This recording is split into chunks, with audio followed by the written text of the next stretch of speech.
오늘은 조금 있으면이라는 제목으로 하나님의 말씀을 함께 나누겠습니다. 본문에 굉장히 많이 반복되는 표현입니다. 조금 있으면, 조금 있으면. 그리고 이제 뒤에 보면 지금은, 그날에는, 지금까지는 이런 표현들이, 시간을 언급하는 표현들이 계속 반복되고 있다는 것을 저희가 보게 됩니다. 그리고 예수님은 마치 수수께끼처럼 이 말씀을 하셨습니다. 조금 있으면 너희가 나를 보지 못하겠고 조금 있으면 나를 보리라. 네, 이 표현이 굉장히 쉽지 않죠. 그러나 저희는 잘 알고 있습니다. 정말로 말 그대로 조금 있으면 예수님은 십자가에 못 박히시고 이제 무덤에 묻히시게 됩니다. 그러나 조금 있으면 부활하시게 됩니다. 조금 있으면 승천하시게 되고 또 조금 있으면 다시 재림하시게 됩니다. 사실 이 모든 말씀은 이 말세지마를 살고 있는 저희들을 또 예수 그리스도가 계셨던 그때부터 지금까지를 저희는 마지막 때라고 다 부르지 않습니까?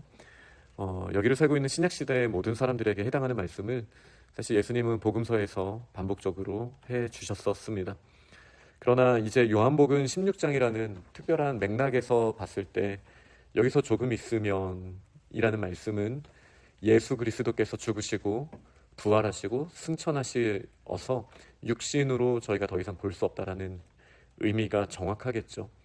그러나 조금 있으면 성령을 보내셔서 우리가 다시 볼 수 있게 된다라고 말씀하시는 겁니다.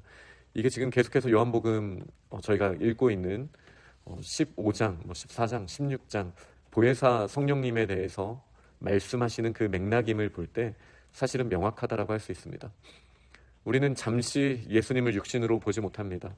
그러나 성령으로 예수 그리스도를 보는 시대를 살고 있습니다. 이 특별한 상황 가운데 우리가 잠시 예수님을 못 보는 그 상황을 세상은 세상의 승리라고 여겼습니다. 눈으로 보이기에는 우리가 패배한 것처럼 보이고 우리가 더 이상 우리가 믿고 있는 대로 승리하지 못하는 것처럼 보이기 때문에 20절에 보면 우리는 곡하고 애통합니다. 그러나 세상은 기뻐한다. 지금 예수님께서 진실로 진실로 말씀하시고 있는 말씀입니다. 그러나 예수님이 다시 설명하십니다. 이 패턴에 따라서 조금 있으면 이 패턴에 따라서 너희는 근심하겠다. 조금 있으면. 그러나 조금 있으면 너희 근심이 도리어 기쁨이 되리라. 육신으로 더 이상 예수님과 함께 할 수 없는 이 조금 있으면의 근심, 어려움, 곡, 애통, 이 시기가 있습니다. 그러나 이거는 잠깐 지나가는 것입니다. 조금 있으면 이 근심이 도리어 기쁨이 됩니다. 이것은 비단 예수 그리스도가 오실 먼 훗날의 이야기가 아닙니다. 사실 우리 모두 다 언제 오실지 알지 못하죠. 지금 이 말씀은 분명히 성령님이 계시는 지금 우리의 시대를 향한 예수님의 말씀입니다. 그러나 육으로 예수님을 받고 육으로 결론을 내는 것이 익숙했던 이전의 관점으로 우리가 육으로 모든 것을 보려고 한다면 우리는 곡하고 애통하는 그 잠시가 영원처럼 느껴질 수 있습니다.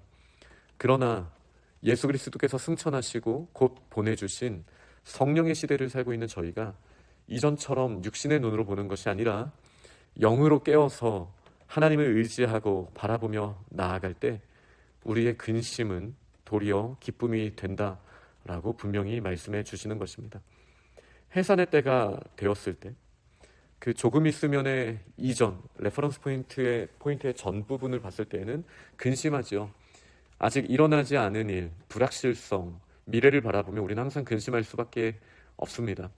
그러나 아이를 낳으면 예수님의 말씀에 그 사람난 기쁨으로 말미암아 그 고통을 기억하지 않고 기뻐하게 된다라고 말씀하시는 것이죠. 하물며 예수 그리스도께서는 거처를 예비하시고 그러나 우리 안에도 하나님의 거처를 삼으시기 위해 아버지와 아들이 함께 하시는 그 거처에 성령으로 인치시고 성령이 함께 하시는 이 기쁨은 우리의 과거의 고통과 어찌 비교할 수 있겠습니까? 그래서 예수님은 반복적으로 말씀하십니다. 지금은 다시 말해서 조금 있으면 너희가 근심하나 조금 있으면 내가 다시 너희를 보리니 너희 마음이 기쁠 것이요 너희 기쁨을 빼앗을 자가 없으리라. 다시 반복적으로 말씀드립니다. 이 말씀은 비단 재림의 때에만 지금 지시하고 있는 것이 아닙니다. 성령을 보내주신 지금에 대해서 말씀하고 계신 겁니다. 우리가 자꾸 육신의 눈으로 이생의 정욕을 따라서 세상을 바라볼 때 그 안목대로 우리는 근심하게 되지만, 그러나 성령을 보내신 예수 그리스도의 이 말씀을 붙들고 성령님을 의지하며 나아갈 때 우리의 기쁨을 빼앗을 자 아무도 없다라는 예수님의 선포는 우리 안에서 반드시 열매 맺게 됩니다. 여기서 이제 23절이 저의 이 해석의 가장 큰 키가 됩니다. 그날에는 이라고 했죠. 여기서 말하는 조금 있으면의 레퍼런스 포인트입니다. 이 조금 있으면과 뒤에 조금 있으면의 그럼 차이는, 그 구별은 무엇으로부터 나는가? 여기 23절을 통해서 저희가 분명히 볼 수 있죠. 이 그날이 분명한 그 지시점, 전환점이 되는 것입니다. 너희가 아무것도 내게 묻지 아니하리라.